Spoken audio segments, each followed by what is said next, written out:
Hi, everybody. So it's time to start a new chapter book, and it's beautiful outside, so I thought I'd sit in the backyard. You recognize Molly. She is searching for a little treat. I tossed a little snack into the yard to keep her busy. She's sniffing it out right now. And speaking of pets, you guys voted, and the winner of the vote for our next chapter book is Socks by Beverly Cleary. So, this is written by Beverly Cleary. She is a famous author who wrote many, many wonderful books.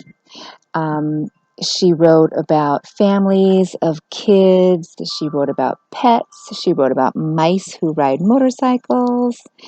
And today we're reading about socks.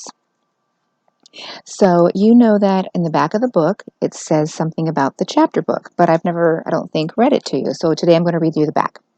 It says this: "Watch out, Socks. Socks is one happy cat. He lives the good life with his affectionate owners, Mr. and Mrs. Bricker. Ever since the day they saved him from a life spent in a mailbox, Socks has been the center of their world, and he always have everything he needs. Tasty kitty treats and all the lap room he could want. But when a new baby arrives, suddenly the Brickers have less and less time for Socks. Little Charles William is the one getting all the attention.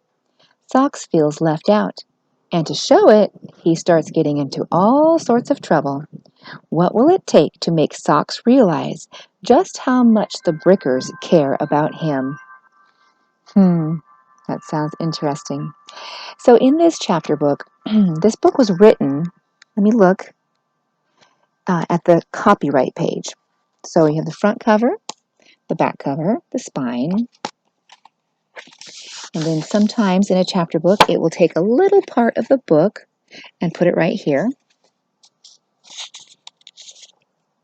And then here's a list of other books by Beverly Cleary. And then here's the title page. In a chapter book, there's not always a picture, so there's no picture here. Then we have, you know, the table of contents where it lists the chapters, what page they start on, and what the chapters are called.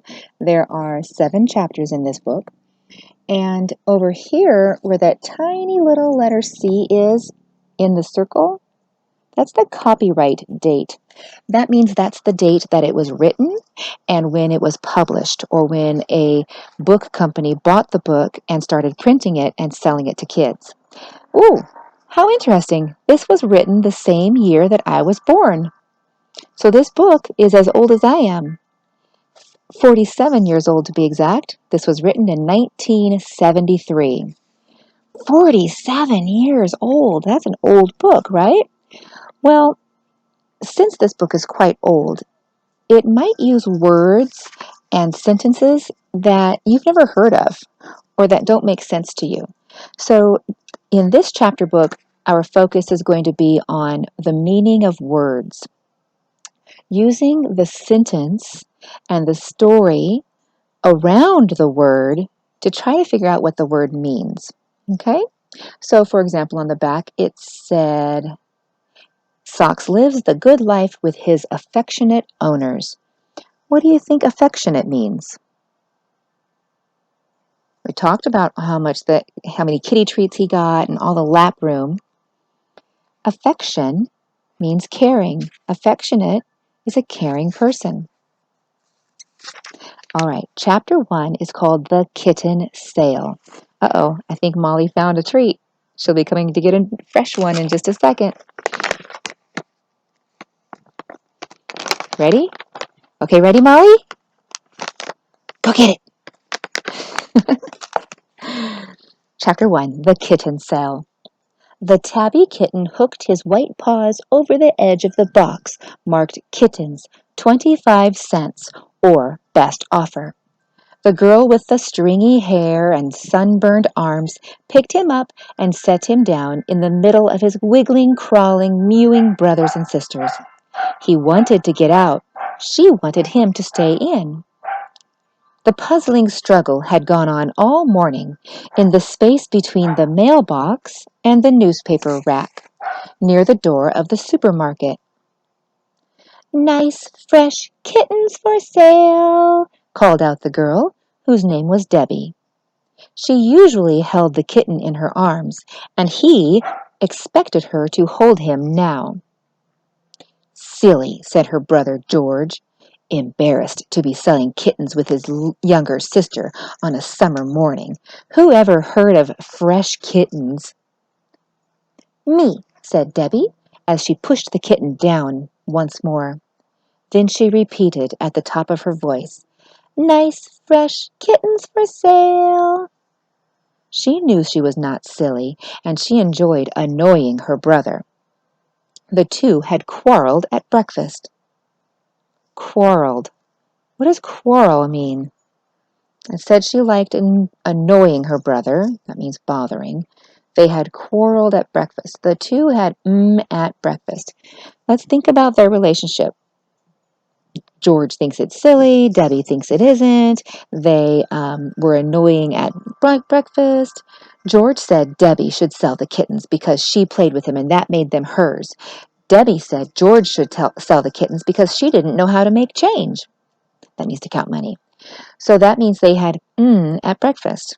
What's your guess about what quarreled means? It means to argue. They had argued at breakfast. Besides, he was the one who had brought the mother cat home when she was a kitten, so that made her kittens his. Their father said, "Stop bickering, you two. You can both sell them." And that was that. So what do you think bickering means? They were quarreling, which means arguing. And now he's saying to stop bickering. They all mean the same thing, arguing. Here's the picture. Do you see Socks climbing out of the box? And there's Debbie and George.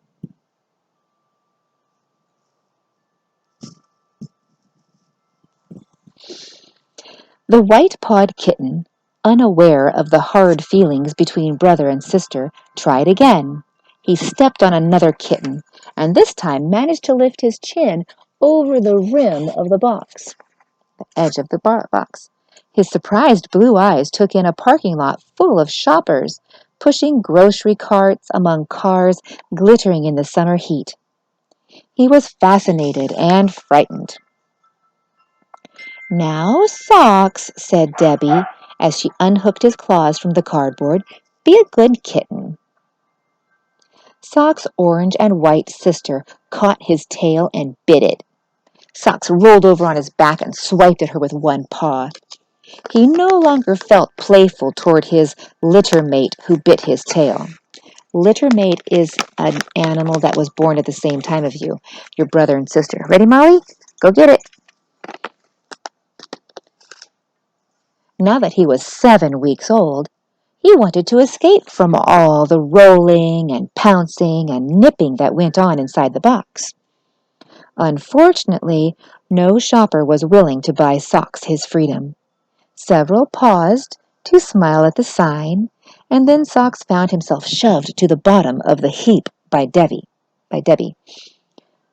"What are you going to do with all the money when you sell the kittens?" asked an elderly woman who was lonely for her grandchildren.